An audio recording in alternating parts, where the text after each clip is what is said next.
जय श्री कृष्ण। प्यारे भक्तगणों, स्वागत है आप सभी का आपके अपने चैनल कहानी सुनो में। आज हम आपको एक बहुत ही रोचक और दर्द भरी कहानी सुनाएंगे जिसका नाम है जन्म मरण विधि हाथ। कहानी है गरुड़ और चिड़िया की। कहानी का मतलब है भाग्य का लिखा कभी नहीं बदल सकता, होने को कभी कोई नहीं टाल सकता। चलिए अब अपनी कहानी को आरंभ करते हैं। एक बार भगवान विष्णु गरुड़ पर बैठकर कैलाश पर्वत पर गए। गरुड़ को द्वार पर ही छोड़कर खुद भगवान शिव से मिलने अंदर चले गए।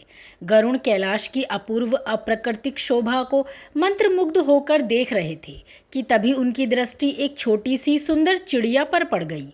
वो उससे बात करने लगे। जल्दी ही उन दोनों में गहरी मित्रता भी हो गई। एक बार फिर जब वो भगवान विष्णु के साथ कैलाश पर आए तो हमेशा की तरह भगवान विष्णु शिव जी से मिलने अंदर चले गए और गरुड़ बाहर बैठकर चिड़िया से बातें करने लगे। वार्तालाप के बीच चिड़िया ने कहा कि आप तो यहाँ से हजारों मील दूर रहते हो, ऐसे में भला हमारी मित्रता कैसे निभ सकती है। गरुड़ ने सुझाव दिया कि वो उसे भगवान विष्णु के निवास स्थान के पास एक जंगल में छोड़ देंगे, जहाँ वो अक्सर मिलने उससे आते रहेंगे। चिड़िया मान गई। ऐसा सोचकर कि भगवान विष्णु के बाहर आने से पहले ही वो चिड़िया को वहाँ छोड़कर वापस आ सकते हैं। गरुड़ ने चिड़िया को पैरों से उठाया और क्षीर सागर की ओर उड़ चले। रास्ते में चिड़िया ने गरुड़ से कहा कि आज कुछ देर पहले भगवान शिव और माता पार्वती यहाँ से गुजर रहे थे, तो माता पार्वती ने मेरी तरफ इशारा करते हुए भगवान शिव से कुछ कहा और वो मेरी तरफ देखकर हंस पड़े। न जाने क्या समझकर उन्होंने मेरा उपहास किया होगा। गरुड़ ने कहा कि वो स्वयं भगवान शिव से ही इसका कारण पूछ लेंगे। कैलाश पर वापस आकर गरुड़ ने भगवान शिव से इस घटना का जिक्र किया और उनके हंसने का कारण पूछा। भगवान शिव ने इधर उधर देखा और कुछ पूछा कि पहले ये बताओ कि वो चिड़िया कहाँ है। जब गरुड़ ने कहा कि वो उसे वहाँ से हजारों मील दूर क्षीर सागर के पास एक जंगल में छोड़ आए हैं, तो भगवान शिव फिर से हंस पड़े और कहने लगे, मैंने उस चिड़िया का उपहास नहीं किया था। माता पार्वती ने मुझसे कहा था कि देखो वह चिड़िया कितनी सुंदर है, तो मैंने कहा हाँ बहुत सुंदर तो है, लेकिन एक बिल्ली जो क्षीर सागर के पास के एक जंगल में बैठी है थोड़ी देर में इस चिड़िया को खा जाएगी।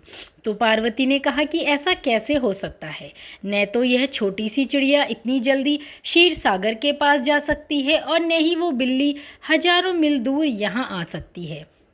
इस पर मैंने हंसते हुए पार्वती से इतना ही कहा था कि जो संयोग है वो तो होकर ही रहेगा। अब देखना यह है कि विधि इन दोनों के मिलने का क्या विधान बनाती है।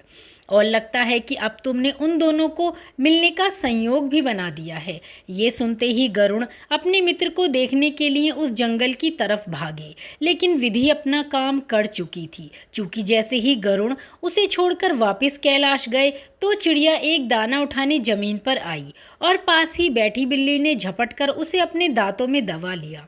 गरुड़ यह सोचकर पछताने लगे और रोने लगे कि वह स्वयं ही अपने मित्र की मृत्यु का कारण बन गए।